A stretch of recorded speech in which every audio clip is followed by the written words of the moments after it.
ബന്ധപ്പെട്ട് വനം മന്ത്രിക്കും ചീഫ് വൈൽഡ് ലൈഫ് വാർഡനും പാലക്കാട് ജില്ലാ ആനപ്രേമി സംഘം പരാതി നൽകിയിട്ടുണ്ട്.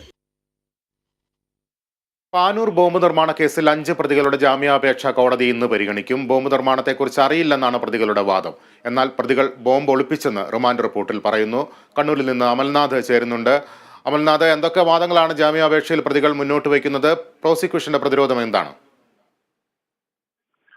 ലിബീഷ്, പാനൂർ ബോംബ് നിർമ്മാണ കേസുമായി ബന്ധപ്പെട്ട് 5 പ്രതികളുടെ ജാമ്യാപേക്ഷ കോടതി ഇന്ന് പരിഗണിക്കും. തലശ്ശേരി കോടതിയാണ് ജാമ്യാപേക്ഷ പരിഗണിക്കുക. അതേസമയം തന്നെ ഈ ബോംബ് നിർമ്മാണത്തെ കുറിച്ച് തങ്ങൾക്ക് യാതൊരു വ്യക്തതകളും ഇല്ല എന്നാണ് ഈ പ്രതികളുടെ വാദം ഉള്ളത്. എന്നാൽ കഴിഞ്ഞ ദിവസത്തോടു കൂടി തന്നെ നിർണായകമായ ചില കണ്ടെത്തലുകൾ അന്വേഷണ സംഘത്തിന്റെ ഭാഗത്തു നിന്നും ഉണ്ടായിരുന്നു. ഈ ഒരു ബോംബ് നിർമ്മാണ കേസിൽ പ്രധാന പ്രതികളായ ഷിജാൽ, ഒപ്പം തന്നെ ഷബില്ലാൽ എന്നിവരുടെ നേതൃത്വത്തിലാണ് കല്ലിക്കണ്ടിയിൽ നിന്നും ഈ ബോംബ് നിർമ്മാണത്തിനുള്ള സ്ഫോടക വസ്തുക്കൾ അടക്കം സംഭവ സ്ഥലത്തേക്ക് എത്തിച്ചിട്ടുള്ളത് എന്ന തരത്തിലുള്ള കണ്ടെത്തലായിരുന്നു കഴിഞ്ഞ ദിവസം പുറത്തു വന്നിരുന്നത്. അതേസമയം തന്നെ ഈ പ്രതികൾ ബോംബ് ഒളിപ്പിച്ചുള്ള സംഭവങ്ങളും റിമാൻഡ് റിപ്പോർട്ടിൽ സൂചിപ്പിച്ചിട്ടുണ്ട്.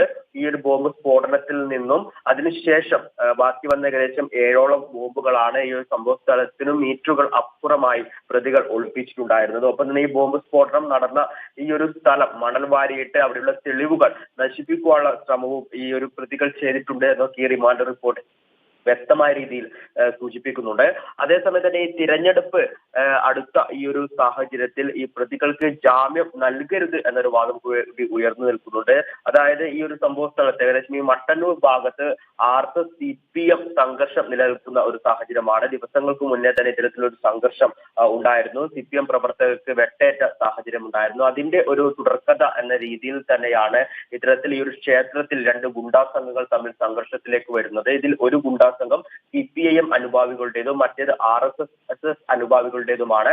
ഇത്തരത്തിൽ ഈ ഗുണ്ടാ സംഘങ്ങൾ തമ്മിലുള്ള സംഘർഷമാണ് ഈ ഒരു ബോംബ് നിർമ്മാണത്തിലേക്ക് എത്തിയത് എന്ന രീതിയിലുള്ള കാര്യങ്ങളൊക്കെ തന്നെയായിരുന്നു തുടക്കത്തിൽ പോലീസ് അന്വേഷണ സംഘം കണ്ടെത്തിയിട്ടുണ്ടായിരുന്നു. അതിനാൽ തന്നെ ഇവർക്ക് ജാമ്യം നൽകുകയാണെങ്കിൽ ഈ തിരഞ്ഞെടുപ്പ് സമയത്ത് കൂടുതൽ ആക്രമണങ്ങൾ ഈ സംഭവ സ്ഥലത്ത് ഉണ്ടാകാം എന്ന രീതിയിലുള്ള വാദങ്ങൾ അടക്കം മുന്നോട്ട് വെക്കുന്നുണ്ട്. എന്ത് തന്നെയായാലും ഇതിലെ 5 പ്രതികളുടെ ജാമ്യാപേക്ഷ കോടതി ഇന്ന് പരിഗണിക്കും. തലശ്ശേരി കോടതിയാണ് ജാമ്യാപേക്ഷ പരിഗണിക്കുക. ലിബീഷ്.